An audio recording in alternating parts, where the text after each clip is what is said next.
Hello friends, elevator চ্যানেলে আমি তোমাদেরকে ওয়েলকাম জানাচ্ছি।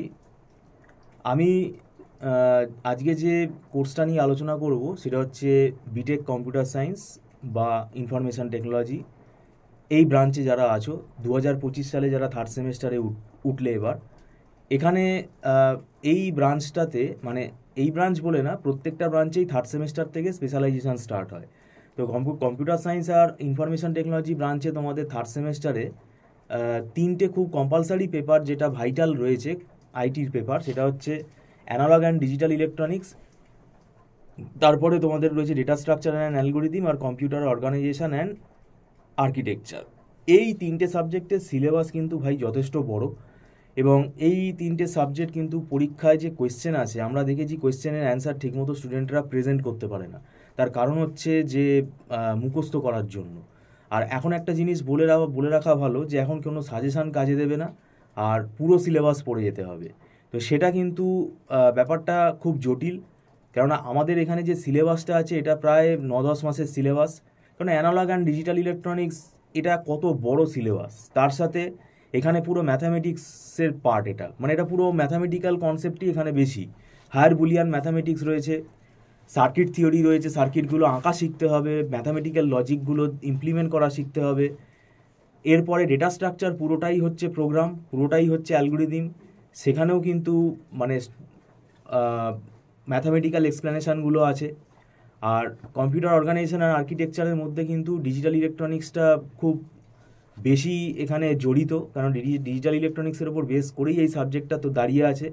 এখানে যে আর্কিটেকচারগুলো আছে, যেমন মেমোরি ম্যানেজমেন্ট আছে, বাস স্ট্রাকচার আছে, ঠিক আছে, রেজিস্টার ট্রান্সফার ল্যাঙ্গুয়েজ আছে, ইনপুট আউটপুট অর্গানাইজেশন আছে, অ্যারিথমেটিক অ্যালগোরিদিমগুলো রয়েছে, ঠিক আছে, তো মাল্টিপ্লিকেশান অ্যালগোরিদিম, ডিভিশন অ্যালগোরিদিম। তো এই সবের মধ্যেই কিন্তু ম্যাথামেটিক্যাল কনসেপ্ট আর কি বলবো মানে ম্যাথামেটিক্যাল কনসেপ্ট এবং নিউমেরিক্যাল বেসড কিন্তু এখানে কোয়েশ্চেনগুলো আসে। এবং আমাদের ইনস্টিটিউটের স্পেশালিটি হচ্ছে আমরা কিন্তু নিউমেরিক্যালগুলো করাই, এবং নিউমেরিক্যাল করাতে গেলে কনসেপ্ট ক্লিয়ার করে পড়তে হবে, যেটা আমরা করে থাকি। এবং প্রোগ্রামিং সাবজেক্ট যদি হয় আমরা কিন্তু ধরে ধরে পুরো লাইন বাই লাইন পড়াই। সেই জন্য আমরা কিন্তু পরীক্ষার 1 মাস আগে 2 মাস আগে স্টুডেন্ট আসলে রিজেক্ট করি, কারণ আমাদের আর তখন সেইভাবে আমরা পড়াতে পারবো না।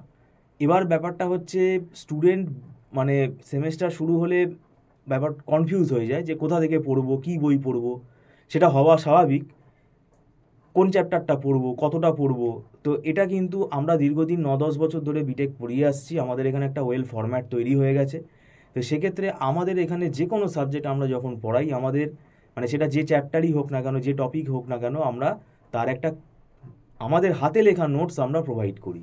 সেই নোটসটা কিন্তু স্টুডেন্টকে খুব হেল্প করে, সেই নোটসটা স্টুডেন্টের বুঝতে খুব সুবিধা হয়, সেটা খুব ইজিভাবে লেখা থাকে। কারণ একটা স্টুডেন্টের পক্ষে একটা সাবজেক্টে 3-4খানা রেফারেন্স বই কেনা সম্ভব না। তো সেটা কিন্তু এই নোটসটা কিন্তু খুব হেল্পফুল, এটা আমাদের নিজেদের হাতে লেখা নোটস। তো যাই হোক, তোমাদেরকে যেটা আমি জানাতে চাইছি যে যদি কেউ মনে করো টিচার গাইডেন্স নিলে ভালো হবে, সেটা তোমরা যোগাযোগ করতে পারো, কারণ পড়াটা তোমাদের খুব তাড়াতাড়ি এগিয়ে যাবে।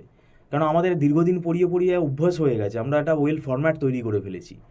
আর নিজে থেকে বোঝা সম্ভব না যে কোনটা পড়বো, কতটা পড়বো।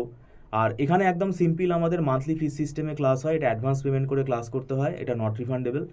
আর একদম ছোট ছোট ব্যাচে ক্লাস হয়, এবং এখানে একটা রেকর্ডিংয়েরও ব্যবস্থা আছে, সেটা টার্মস অ্যান্ড কন্ডিশনস আছে, যেটা আমরা স্টুডেন্টকে ওভার ফোন বলে দিই।